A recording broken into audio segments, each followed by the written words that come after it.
नमस्कार, मैं हूं नारायण शर्मा और आप देख रहे हैं AINS न्यूज 24 चैनल। अब खबरें विस्तार से।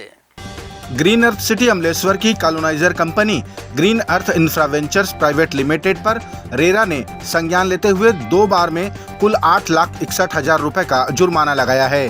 पहले रेरा ने कॉलोनी निर्माण में वित्तीय अनियमितता को लेकर फेज 2 पर 5 लाख रुपए का जुर्माना लगाया, फिर फेज 3 पर 3,60,000 रुपए का और जुर्माना ठोक दिया।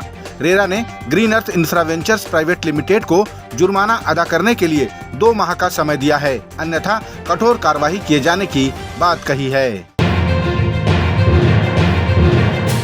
हरियाणा में कांग्रेस पार्टी और मजबूत हुई है। यहां पूर्व मुख्यमंत्री भूपेंद्र सिंह हुड्डा और दीपक बावरिया के नेतृत्व में पूर्व में कांग्रेस में रही चित्रा सरवारा समेत सैकड़ों नेताओं ने कांग्रेस में प्रवेश लिया, जिनमें अन्य दलों के नेता भी शामिल रहे। कांग्रेस प्रवेश के बाद प्रमुख नेताओं ने मीडिया से चर्चा में राहुल गांधी और राष्ट्रीय अध्यक्ष मल्लिकार्जुन खड़गे के प्रति विश्वास जताते हुए आगे नई ऊर्जा के साथ काम करने का संकल्प लिया। कांग्रेस के अंदर ये जो आज वापसी हुई है, जो हर तरफ हम एक वेव देख रहे हैं, तो इसके अंदर कोई वो नहीं है कि आज जो एक ऊर्जा और जो एक दिशा आज कांग्रेस के अंदर पूरा देश देख रहा है, राहुल गांधी जी के अंदर आज उनके नेतृत्व में कांग्रेस को ज्वाइन करते हुए, हालांकि कोई ये नहीं कहेगा कि रास्ता आगे आसान है, लेकिन आज पूरे देश में अगर भाजपा को और उनकी ताकतों को कोई चैलेंज कर रहा है तो राहुल गांधी जी हैं। आज उन्होंने जो ये घर वापसी हमारी स्वीकारी है, जो उन्होंने मौका दिया है, आज हम इसके लिए बहुत बहुत आभारी हैं। हमारे भाई दीपेंद्र हुड्डा जी, उनके अथक प्रयास रहे इसके बीच में, और हम समझते हैं कि हमारी सीनियर लीडरशिप के साथ, युवा साथियों के साथ, एक नई ऊर्जा के साथ कांग्रेस आगे देश में, प्रदेश में और हर बूथ तक एक बहुत ही सशक्त लड़ाई लड़ेगी। वर्तमान में छत्तीसगढ़ के स्वास्थ्य मंत्री को जो बंगला अलॉट हुआ है, उसमें पहले पूर्व मंत्री शिव डहरिया रहते थे। जब वर्तमान मंत्री ने बंगले का निरीक्षण किया तो उन्हें कई सामान गायब मिले, जिस पर उन्होंने कानूनी कार्रवाई की मांग करते हुए चोरी की आशंका जताई और कहा कि ये सब राजकीय संपत्ति है, इनका गायब पाया जाना संदेह को जन्म देता है। अपने ऊपर लग रहे आरोपों को लेकर पूर्व मंत्री शिव डहरिया ने कहा कि ऐसे आरोपों के लिए मंत्री श्याम बिहारी जायसवाल को माफी मांगनी होगी। मैं उनसे खुद बात करूंगा। मैं अभी बात करूंगा मंत्री जी से भी, और अगर वो सार्वजनिक रूप से उनको तो आके माफी मांगना चाहिए, और अगर उनको जरूरत है तो PWD जितना सामान उनको इशू किया था वो खुद आ जाए, मीडिया को बुला ले और अपने 2-4 मित्रों को बुला ले, तो एक सामान घुमा ले वहाँ पे। ठीक है, तो इस तरह से बदनाम करने की कोशिश करना उचित नहीं। छत्तीसगढ़ के गृह मंत्री सूखे नशे पर अंकुश लगाने सख्त नजर आ रहे हैं। उन्होंने कहा कि राज्य में सूखे नशे के फलते फूलते व्यापार पर लगाम लगाने अलग सेल गठित किया जाएगा। गृह मंत्री शर्मा ने कहा कि सिर्फ उड़ीसा के रास्ते ही सूखे नशे की तस्करी नहीं हो रही, बल्कि कवर्धा जिले के चिल्फी बॉर्डर पर भी कई प्रकरण देखे गए हैं।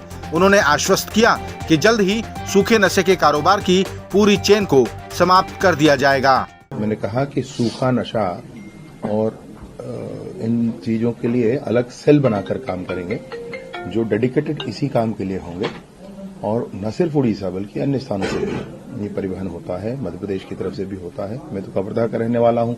चिल्फी एक ऐसा चेक पोस्ट है जहाँ हमेशा ये पकड़े जाते हैं। जो पकड़े जाते हैं वो उनको एक बार के ट्रिप का ही मालूम होता है मैक्सिमम, वो चैन नहीं जानते हैं पूरा, लेकिन कोशिश ये होगी कि उस पूरी चैन को ध्वस्त किया जाए, ताकत से कार्यवाही की जाए, जड़ मूल से खत्म किया जाए। इस विषय को पूरी शिद्दत से इस काम को करेंगे सर। कोंडागांव जिले में नए कलेक्टर कुणाल दुधावत के पदभार ग्रहण करते ही प्रशासनिक अमले ने एक बड़ी कार्रवाई की, जिसमें 2 ट्रकों में लदे 480 बोरी खाद को जब्त किया गया।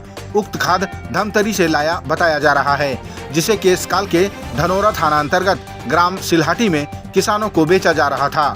मौके पर राजस्व व कृषि अधिकारी ने जांच की तो खाद नकली पाया गया। उक्त खाद पर बामशा एग्रो और अटलांटिक एग्रो नई दिल्ली का नाम अंकित है और उसका नाम टोक्यो खाद है। राजस्थान के पूर्व मुख्यमंत्री अशोक गहलोत ने राम मंदिर को लेकर कहा कि अगर राम भक्त होना है तो बीजेपी ज्वाइन करनी होगी। उन्होंने कहा कि आज जो राम भक्त बने घूम रहे हैं उन्होंने कभी राम को माना ही नहीं था। गहलोत ने कहा कि मंदिर की प्राण प्रतिष्ठा का कार्य मंदिर कमेटी का होता है, प्रधानमंत्री या मुख्यमंत्री का नहीं। इसमें रुचि लेकर नेता राजनीति कर रहे हैं। ये जो नए पैदा हो गए राम भगत, ये नए पैदा हुए हैं, इनमें अधिकांश लोग तो राम को मानते ही नहीं थे। आंदोलन शुरू हुआ था तब ऐसे नेता आगे आए थे राजनीति करने के लिए राम के नाम पे, जबकि हम तो बचपन से पैदा हुए से राम भक्त हैं। हम लोग तो उनको ये राम भक्त मानते नहीं, ये तो मानते जो बीजेपी की मेंबरशिप लो तो राम भक्त हो आप हो।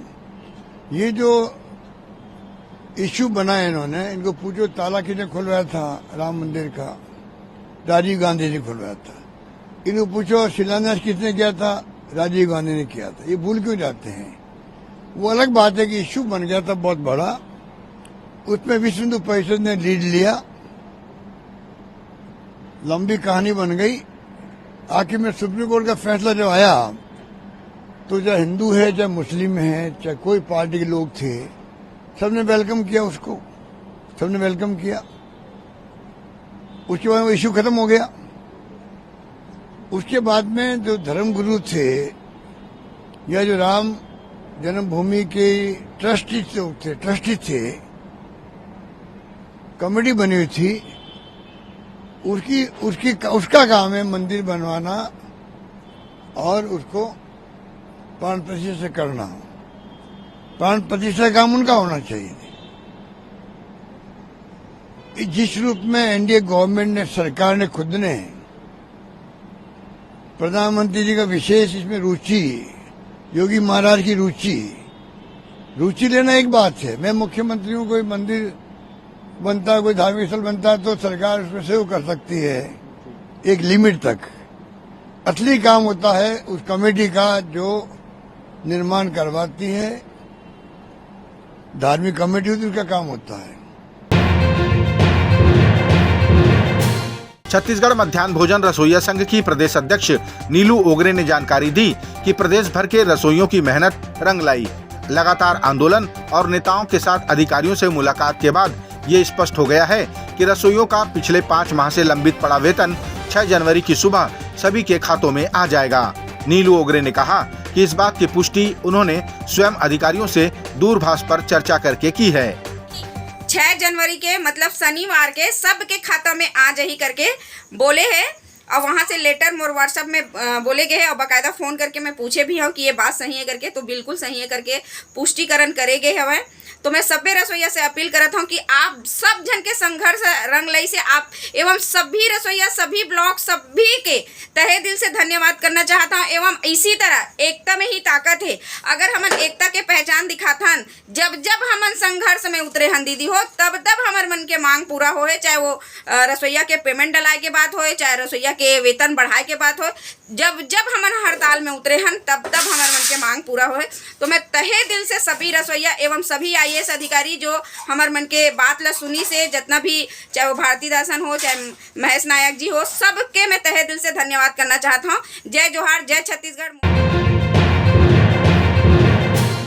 ये थे आज के प्रमुख समाचार। आप देख रहे थे हमारा लोकप्रिय YouTube चैनल AINS News 24। अब हमें इजाज़त दीजिए, कल तक रोजाना की ताज़ा खबरों के लिए आप देखते रहिए हमारा लोकप्रिय YouTube चैनल। हमारे YouTube चैनल को लाइक, सब्सक्राइब और बेल आइकन के बटन को दबाना ना भूलें। नमस्कार।